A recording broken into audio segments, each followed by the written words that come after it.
Good evening.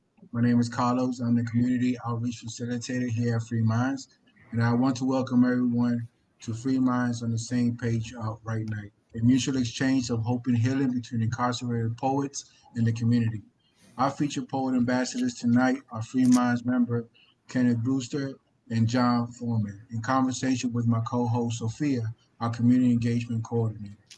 And I want to extend a warm welcome to our returning night writers and to any new volunteers that are here for the first time tonight. We also have Free Minds members who are home in the community joining us.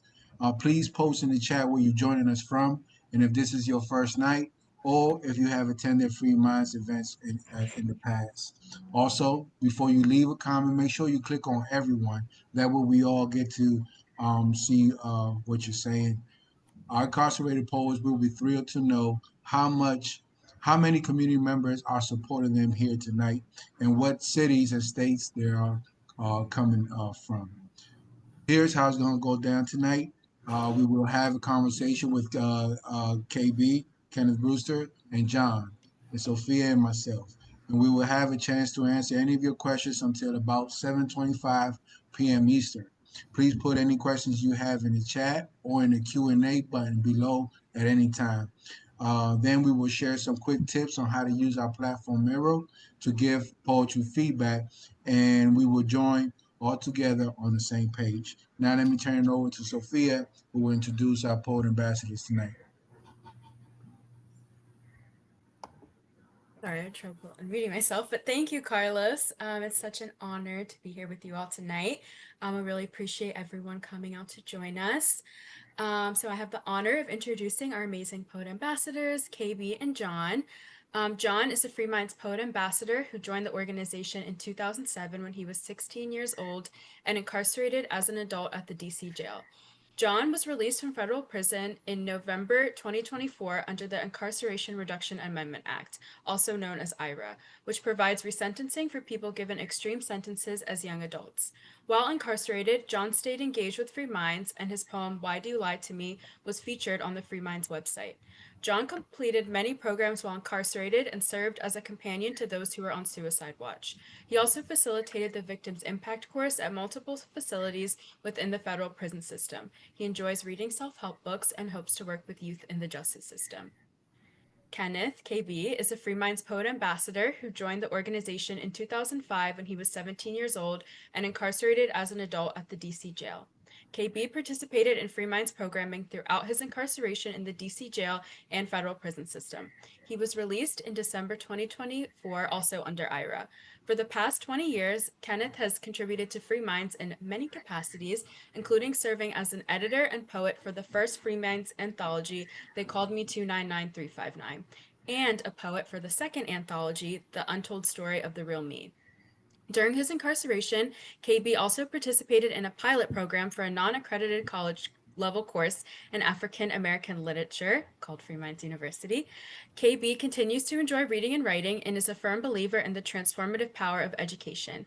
He recently graduated from the DC Central Kitchen Culinary Arts Training Program, where he was able to cultivate his passion for cooking and nourishing the community, and is now working at DC Central Kitchen. He hopes to one day have his own food truck. And I will pass it back to you, Carlos. Thank you, Sophia, and thank you to both poet ambassadors, we and John. So if we could get started with you, KB. You first of all, you've been a long time Free Minds member, and Correct. I was amazed when I got to know that you were the one that actually came up with the name to one of our books, The Untold Story of the Real Me. That was amazing. Can you tell me what it means to you? Um, the untold story of the real me. What does that mean to you? What the untold story means to me, when we incarcerated, sometimes you just feel like you're not being heard. Everybody has a story. Everybody going through a situation. Uh, Human nature is to be heard, and those guys that's sitting in those cells, that's writing letters, that's writing poems, they are expressing themselves through words. They want to be heard. And that title, it just spoke to me by free minds giving us the opportunity to be heard in a massive audience. So, I mean, the title is only right, The Untold Story of the True Me, because a lot of times perception is truth. And the society that these guys left, that we left, they have a particular perception of us, but that's not our story. So the untold story was telling the truth of us. Man, well said, KB. You've been a member for a long time, since 2005, and you've written so many poems. And speaking of being heard, your poem that if you could read for us, that poem that's written by yourself. Right. Spoken but not heard by Kenneth Brewster. From the pilot walls, my voice emanates. It elucidates our struggle. It depicts frustration and rage from when our voices were muffled, when no one listened or cared. Feelings never were spared, so hearts resemble prunes. Violence ensued, leaving too many cold and blue. Blood red tears cascaded down the cheeks of mama's face. She cried as she consoled her baby with her last loving embrace. Spoken but not heard. Our cry for help rejected. Learning facilities neglected. Hearts dejected by circumstance. Nobody saw our anger. Danger followed. Murder hollow bodies because they failed to listen. Intentions misunderstood due to malignant intuition. Sentences issued. Toy soldiers locked away to decay from inside out. Doubt filled our world without drought. Certainty never came. Red rain beating the roof of a house where hurt and pain resides. Memorials raised, pictures depicting fertile thoughts that strayed and died. All we ever heard from the public was why, debating facts and fantasy as our world collides, spoken but never heard. Man, beautiful poem, KB. And just the title alone, like it catches, it catches your attention. Let me ask you, what inspired you to write this poem? Uh, while I was incarcerated, I used to do a lot of solitary confinement.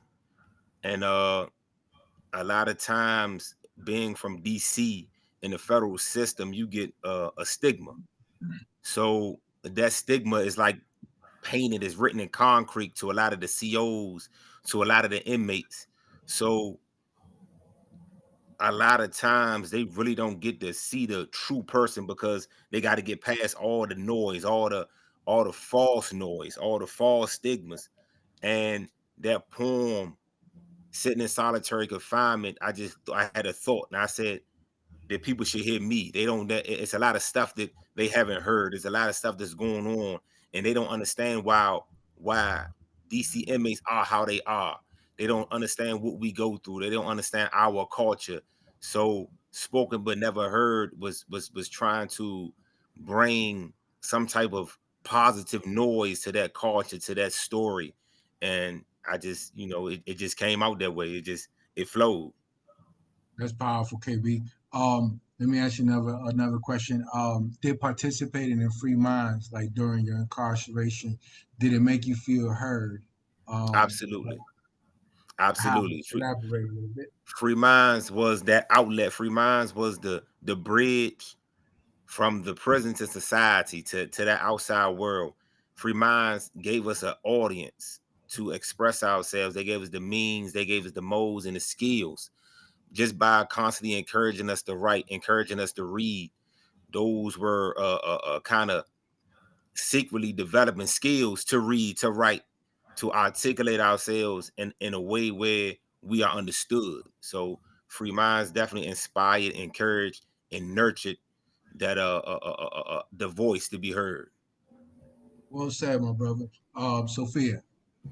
Yeah, thank you guys both for getting us started. That poem is so powerful, KB. I know I've heard you read it before, but it's always so powerful every time you read it. So, John, I know you're also a poet and you also have a poem to share with us as well. So I was wondering if you could read your poem. How everybody doing? My name is John Foreman. Um, I'm a member of Free Minds. I've been a member since 2007, as you heard, 2006, 2007. Today I'm gonna read a poem called "Out of Sight, Out of Mind," and I wrote this poem. I think I was in like going through trial. Well, my trial had just ended, and I had wrote this poem. Sitting here as my mind races 1,000 miles. The last time I was almost free, I was in trial. My family was there, and so was the judge. When I needed him the most, he was up and above. Now that I'm here and they are there, it seems to me that they don't really care. Time moved on, and they did too. We're all the people in the world, just like you. Thank you so much for yes, nice. Thank you so much for reading that, John. I know like you were saying, like you wrote that at a very pivotal moment in your life and like during your course of incarceration, but I was wondering if you could elaborate a little bit more on what inspired you to write that poem. Uh, what inspired me to write that poem was I was going through whatever I was going through, far as like being freshly convicted of the crime I had committed when I was a juvenile, and I was Mm. just sitting there, and something just came to me like, where's God at? Like, where's the person who's supposed to save us? If everybody's supposed to, if everything in life's supposed to be planned out, then what's my next step? Like, what's my what's next for me? Like, what am I going to go through? How am I going to get back from this? Am I ever going to get back from this? And at that time, it was just a million thoughts going through my mind. So I just decided to pick up the pen, and I released how the best way I knew how was to write. So I just picked up the pen, and I ain't come up with no title, nothing. The pen just started flowing, and I didn't even know what I wrote until after I finished. And I was looking like, damn, okay, well, let me send this to Free Mind so and see what they think about it. Yeah, Yeah. definitely. I feel like you can really feel like how you were feeling like Yeah. through your words in that poem. I mean, your reading like really helped with that, but I think it's a very evocative poem. So I was wondering like you started to get at this, but did writing or sharing it change the way you felt about that moment? Like how did you feel sort of after you put your feelings to paper? Actually, I never even seen the poem or even ever even read the poem until I came home. Like, I mean, I'm not till I came home because when they used to send me the on the same page, send me responses and people from the community writing stuff. I was like, damn, I read it over again, but it didn't really hit me until I came home, and I was like, it just took me all the way back to when I was writing the poem. I could actually probably see what pen I had writing the poem, and it just I was outside myself, looking at myself in a prison cell, seeing what thoughts I had in my head, thinking about the journey that I went through. So putting thoughts on paper always made me feel free. Like whatever I see, I mean, whatever I write on paper, I can actually see myself doing it. So that's just like books. Like Free Minds always send me books. Whatever books they sent me, whether it was positive, self help, comic books, whatever, I always can paint pictures in my head from seeing words. So even like when you first come to jail, you start reading hood novels. It take you to the hood and it take you go to New York. Never been there, but they describe it so well. You can actually paint them pictures and see it. So when Free Mind starts sending you number positive books, now it just make your mind think more positive and see the world from a different view than other books that you read. So my outlet is when I write stuff, I actually can see it. So like if I want to go to Costa Rica, I never been there, but they told me the sand there is white, and on this part of the so if I think about white sand, I can see Costa Rica, but I never been there before. Yeah. Yeah, definitely. Thank you for sharing that. I think the image you shared about like reading your poem now is like standing outside the cell, like watching yourself when you Watch were back myself. in Yeah. that place. That was a very powerful image. So I can ask you a million more questions, but I'm going to pass it back to Carlos. For sure. Thank you, John. That was a powerful poem. You both are poet ambassadors now coming home with Free Minds, which in a nutshell, it means that we lift up the voices of our fellow members who are still behind the walls. Although they're not here with us like tonight physically, right? Their voices are here and they are heard.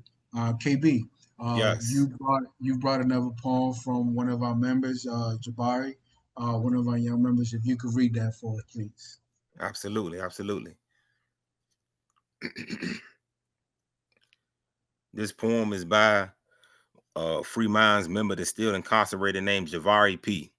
The title of the poem is If You Really Knew Me. If you really knew me, you would know that I am a very helpful and uplifting young man. If you really knew me, you would know that I'm an outstanding leader for the youth. If you really knew me, you would know that I am considered an academic weapon due to me being a Dean's List college student. If you really knew me, you would know that the community loves me for helping out. If you really knew me, You would know that I would never harm or put anyone in harm's way if you really knew me. You would know that I'm a loving and friendly young man if you really knew me.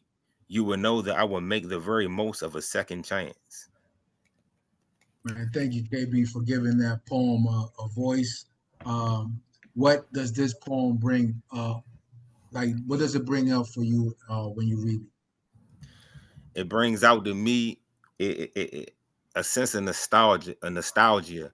Just sitting in there. I could see him sitting in there, hoping and wishing that he had a chance or an outlet to show the world who he is, and that he's not defined by his one error or his one mistake or that situation that landed him in prison.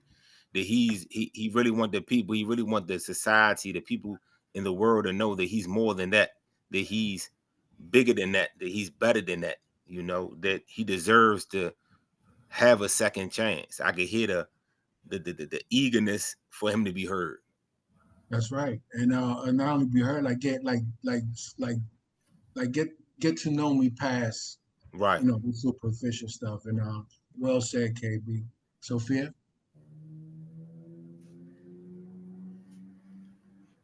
You muted. You muted, Sophia.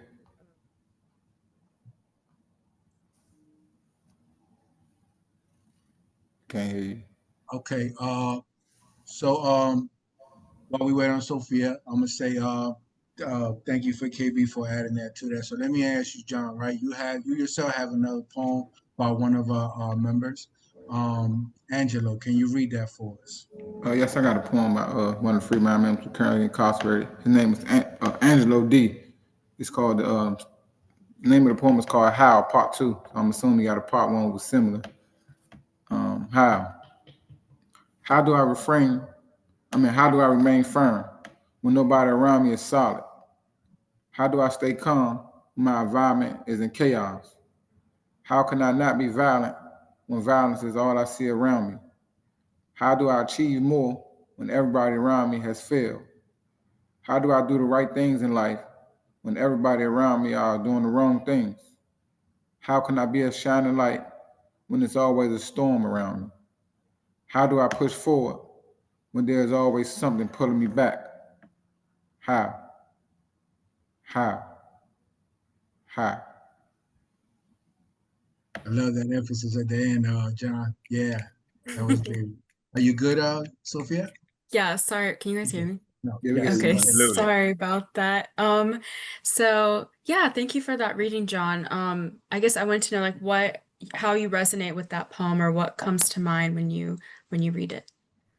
What comes to me when reading this poem is a million questions. And he named at least 10, 15. But a million questions comes to me when reading this poem. And the part that stand out to me in this poem is like, how can I be a shining light when there's always a storm around me? Like thinking about that is like how I look at myself in life. Like, how can I be a positive light, a shining light? What he said, when there's always a storm around, when there's always something going bad. But this life, and every time you turn around, everything is going to be coming at you in so many ways. So you still gotta be able to push through, push forward, in whatever way you can with whatever strength you got. Because if it's not one thing, it's going to be another. If it's not another thing, then it's going to be another thing. So it's like the only thing I could do is like speak positivity in those around me and hope that what I've been through help them look at their situation and be like, oh, all right, you went through this, and if you can get through this, then you can get through this. Like, I hope I be somebody motivation to push forward or whatever. So, Definitely. I feel like that definitely is true for you. Like I'm now listening to you and just You hearing you like you're mute, Sophia. Can't hear Sorry. you, Sophia. Yeah, sorry about that. Sophia's having tech problems, right? So let me ask you a question. And John, that was a great reading by one of our members in a federal prison, Yeah. right? So here's a question for both of you all, right? How first of all, how important is it to receive marijuana inside? John, we can start with you. it's very important to receive meal while inside. To not receive meal inside make you feel like, oh man, I can't even explain it. Like, but to me, not getting mail inside make you feel unappreciated or unimportant to those that's on the outside that say they love you, or that say that they gonna be ride or die with you, or gonna be here till the wheels fall off. All the sayings that people say to you and that they love you, and it's like to not receive mail from people. I always thought it was like a slap in the face, like family members saying, but they got time to go on Instagram and write a million messages back, but they don't got time to sit down and write you a 5 minute. Like, you ain't got to write me a whole page. You could just check on me how you doing. But I never really looked at it in a different way until I got out of prison, and I realized that damn, people got rid of, like, they got real problems on their hand, like bills, work, school, kids, everything. So it's like now I'm appreciative of like people just taking their time and like not just jumping on everything when you say, like, when you write people, you expect for them to write you back. Like, you ain't doing nothing. It could take 5 minutes out your day, but that 5 minutes might come at a cause. A person might miss out on something or do something. So I don't necessarily fault people no more, because it's a lot of people that I'm going to write that I haven't had time to write, and I've been out a couple months, so I just can't get to everybody at one time. So I don't look at it like that. Like, I don't look at it the same no more, because people be busy. Yeah, I let it. I'm not sure if Sophia's back. If you want to add the last statement you was saying, or you could. Yeah, can you guys hear me? Yeah. Yes. Okay, good. Hopefully it doesn't cut out again. But when I got cut off, I was gonna go back to that poem, John, and talk about how I feel like when you were talking about how the part that stuck out to you is about being a shining light, even like in a difficult environment. And I feel like that really rings true for you. Like when we were introducing you, we were talking about how, you know, you led a lot of programs and stuff while you were incarcerated, and like how you you know, want to give back to the youth, and like how you've done a lot in terms of like being a mentor and everything. But that's what I was gonna add. I don't know if you wanted to add anything else like within that vein or anything. I just want that people just take it one day at a time, man. Like, what's for you is gonna be for you, and whatever you want, you just gotta go. You guys gotta go out and get it. Supply yourself. So that's what I have to tell people. Like, if something in your way, try to find a way. Sit. Don't pout. Don't complain. It's always gonna get better. So everybody got their turn. Just be mindful how you treat people when it's your turn. So everybody gonna get a turn. Appreciate that, John. KB, same question I had posed, John. How important is it to receive mail while in prison? Well, I believe it's extremely important for a person's sanity to let them know that somebody in society cares, somebody in society knows them, they listen and they hear them out. Because 9 times out of 10, when we receive mail, it's because we sent out mail, and those letters that we write, those postcards or those gift cards, they kind of like maydays, like, hear me out. This is what I got to say, man. Give me a response back. I need refuel. I need gas in the tank. I need some encouragement. You know, I need words of encouragement. And receiving mail is that's what it is. It's words of encouragement. It keeps a person sane. It keeps Yeah, them afloat. It keeps them feeling alive. I like that. That's big. That's strong. And you said um, you know, just that those words, right, to be heard and to connect, right. And we're about to go into the part of the program where um, uh, the people that are joining us here tonight will give the commentaries into this poems. What advice do you have, KB, for those that are here for the first night? Let it flow. Be yourself, and just give words of encouragement. I mean, one line, one word, 2 words, 3 words. When those guys receive that feedback from their poems, it gives them fuel. It gives them energy to continue to do something that's positive. And there's not a lot of positive encouragement in prison. And when you get it, a little bit of it goes a long way. Thank you, KB. What about you, John? What tips or advice do you have for those that are here for the first time tonight? Uh, I would give a tip, like, just be mindful that your words does matter, and even though you probably think that people won't be appreciative of certain stuff. That same thing KB just said, man. One little word or whatever, it goes a long, long way, and it'll help somebody continue to keep pushing. Because when I used to receive feedback on my poems, I used to get in bed and just lay. I used to wait till 10 o'clock at night, till 11, 12, till people sleep, and I just want to read them words, and I can actually hear people like people leave their names, comments, oh, this John from such and such, this Kelly from, and I be thinking like, damn, this person don't really know me, but they gave me words of encouragement. The people I be around with on the daily, like fellow inmates, they don't even give you words of encouragement. Total stranger give me some words of encouragement, let you know that people still human on the outside rather than being in here you walking and you here walking with the walking dead. So it let you know that somebody care. So. Thank you, John. Sophia, do we have any other questions? Yes, we did. I can see that it's not. Okay, you guys hear me? Yeah. Yes. Okay, I'm so sorry. Anyways, so we do have some questions. If anyone else has some other questions, feel free to use the Q&A function or put it in the chat. So yeah, we do have two questions. So the first one is, have you ever read a book or poem by someone you didn't know that made you feel seen and heard by the author? So whoever wants to go first. Wow.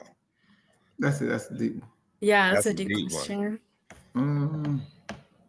A poem Yeah, that made I'm gonna me say it. I'm gonna feel. say yeah. Angelo D. How Part Two. That's the poem that make me feel that way. Because all them same questions he asked in the poem, I asked myself 100 times over. So yeah, that poem make me feel seen and heard. And the people in this chat, if y'all listening, that's me right there. How Part Two. Absolutely, absolutely. I mean, I can't lie. I had the chance to meet a lot of poets, and they all been like fellow inmates of mine. And I don't never think that I'm the best poet. All right. Sometimes I might read a poem or write a poem, and I feel like that's not the one. But I've met a lot of guys, and one of my favorite poems was written by a guy named Pierre Lewis, Toy Soldiers. And that poem described the environment and how I felt to a T. And to this day, I rank him amongst the best poets that I ever met. Yeah, I read that John too. I forgot about that one, bro. Yeah, that John was tough. That's good. I like that. So there is another question. I'm gonna read the question verbatim, but if you guys need any clarification, let me know. So this is the question, since you both grew up in prison, being so young when you first went in, did you realize that, and looking back now that you're home, do you try to make up for those experiences of being in your teens and 20s now that you're home, or can you not even do that, and do you just start from where you are now? I'm gonna go first, KB. I'm gonna go ahead and get it out of the way, Yeah, bro. yeah, get it out of the way. Get it out of the way. I don't nah. One thing about time, you can never catch it. You'll be out of breath. You'll be running for miles, man. You can't even get enough oxygen to catch up to the time or the anything that you lost during your time incarceration. My advice to you is, man, to keep moving. Um, make whatever memories that you're gonna make now. Have fun, and just keep pushing forward, man. You can't get back time. Time is one thing that you can't get back, and I don't advise nobody to try to make up being, oh, I missed this. I was 16. You can't be 25. I mean, you can't be 35 and thinking you're gonna go through your 20s of relationships or your 20s and partying, and you grown now, you're adult. You got way more responsibilities to take care of. So it's like you can't relive them type of, unless you can go to some pictures. If you want to go down memory lane, then look at all the pictures then. But you can't relive or catch up the time. That's something that's impossible. What about you, KB? I absolutely agree. I have a saying that I like to tell people that I always tell them I'm living in the present. I can't live in the past, and I'm moving towards the future. So the past is the past. I mean, I can't make up the moments, and I'm glad for my experience in life because it cultivated the person I am today. So if my past was any different, maybe I know for sure that I'd be a different person. So chasing the past, what I can catch or what I miss, that's not an option. But living in the present is pretty much my only option. Well said. Well said. Thank you both so much for sharing. I know that we're running short on time, so I'll pass it back to you, Carlos. Thank you, Sophia. Thank you both, KB and John again. And thank you everyone for joining us tonight. And so I'm about to give you a few tips. So how to maneuver in our mirror board that we're about to share with you. So first thing is there are only 5 quick things to remember, right? First is the arrow all the way at the left. It needs to be turned on blue. This is what helps you navigate around all those icons. Um, the You can enlarge the poem by zooming in and zooming out, and that's at the bottom right. You could also, the most common way to write is just hit T for text and then come over to the poem that you're trying to comment on. Just click on it and then you'll start typing away your comment. Also, you could scroll to the left and to the right for more poems. And finally, put the poet's name, put the poet's first name and your first name. That's just to give like a friendly one-on-one, human to human kind of communication. There are 3 mirror tables, and each one has different poems. So make sure that you click on all of them. The first page here on the mirror table also has the links to those other boards, so you can access them as well. Mirror works best on a computer or tablet. So if you're using your phone, we recommend that you use this Google document that is also on this first page right here. If you have any questions or you need any kind of support, any kind of difficulties, we have a number that's available until 8:30 p.m. tonight. So make sure if you have any issues, please reach out. And that's pretty much it. Before we close out, I definitely want to give just a few ways on how to get involved. First is support DC's autonomy so that DC residents can manage their own district budget, including essential fundings for reentry services and other supports for people coming home from incarceration. Click the link, and that link will be in the chat. So click on it if you want some more information. Also, if you want to support our work, you can donate to help us welcome more incarcerated and formerly incarcerated members into the Free Minds family.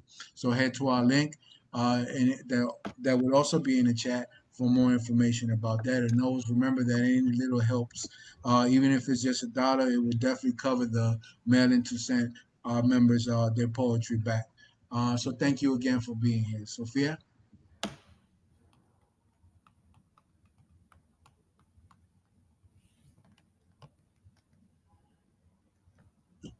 You mute again, Uh, Sophia. Okay, let me sorry y'all. What Sophia wants to say is also thank you, of course. Thank you all for coming. And again, please make sure you click the link that's on the chat so you'll be able to visit our virtual poems and our virtual tables. Um, and also like just this is all part of the Right Night. So please make sure that you enjoy the poems and we definitely look forward to seeing you in our next Right Night. We will be closing the Zoom in a minute. So again, make sure that you click on the link so you have access to the poems. And again, thank you and everyone have a great night. Thank you, John. Thank you, KB. Sure Good thing, night, bro. everyone. Thank you. Absolutely, man. A pleasure. My pleasure. Definitely a KB, stay pleasure. up, big bro. Yeah, you too, man. You look like you're doing good, man. Yeah, trying to. Yeah, man.